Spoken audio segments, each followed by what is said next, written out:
Jeremiah, the 7th chapter. If you don't mind, turn your page or run your finger down to verse 21.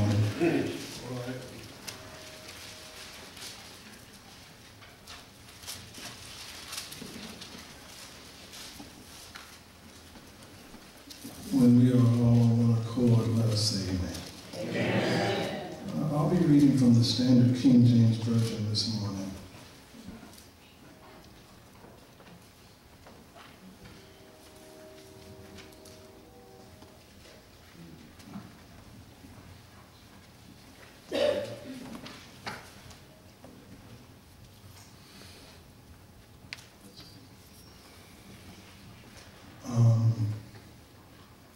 Thus saith the Lord of hosts, the God of Israel, put your burnt offerings unto your sacrifices, and eat flesh. For I spake not unto your fathers, nor commanded them in the day that I brought them out of the land of Egypt, concerning burnt offerings or sacrifices. But this thing commanded I them, saying, obey my voice, and I will be your God, and ye shall be my people, and walk ye in all the ways that I have commanded you, that it may be well unto you. But they hearken not, nor inclined their ear, but walked in the counsels and in the imagination of their evil heart, and went backward and not forward. Let's move over to the New Testament, to 1 Corinthians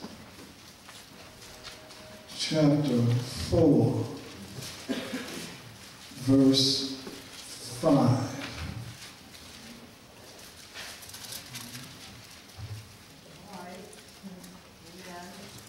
When we are there, let us say amen. Amen. Amen. Therefore, judge nothing before time, until the Lord come, who both will bring to light the hidden things of darkness, and will make manifest the counsels of the hearts. And then shall every man have praise of God. Amen. Those 5 words are the counsels of the hearts. Amen. Can you say that with me? The counsels of the heart. Amen. You may be seated. Amen.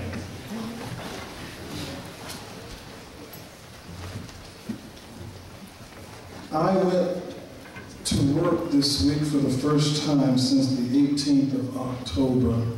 The doctors had needed to give a full evaluation, and they needed me to return to full duty.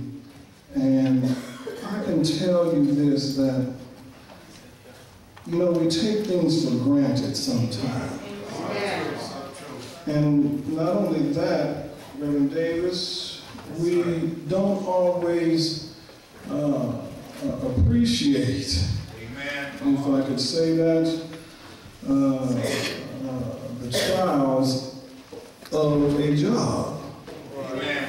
Amen. Reverend Crawford, it takes a little time to get back into the swing of things. Dr. Mitchell, sometimes the things that you thought were easy to do have also become hard to do. Dear Brother Pastor, there are sometimes we think we could do some things as we once did as a young man.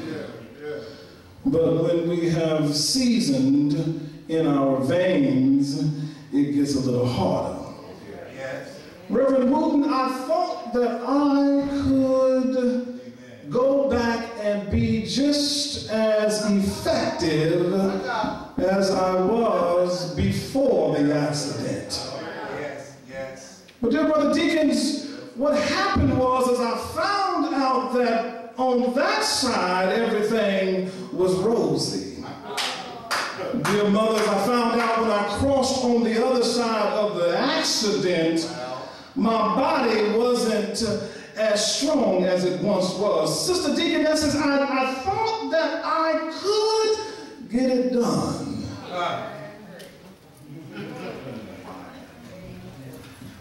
But my dear brothers and sisters, God has a way of saying not so. After going back to work this week, I found out that my job is not as trivial as I thought in my heart it was. All right. All right. Come on.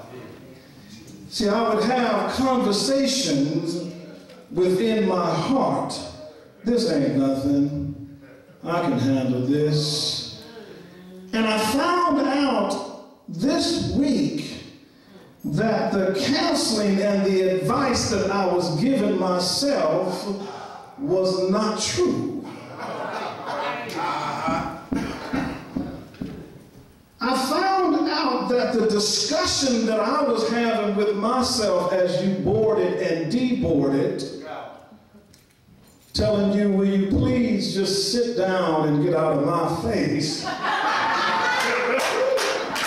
wasn't appropriate dialogue to have in the heart.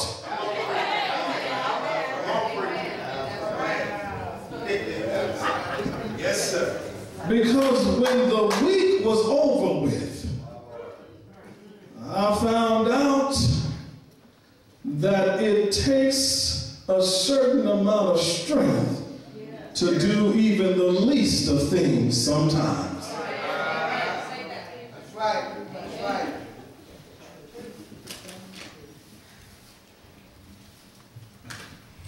In Jeremiah,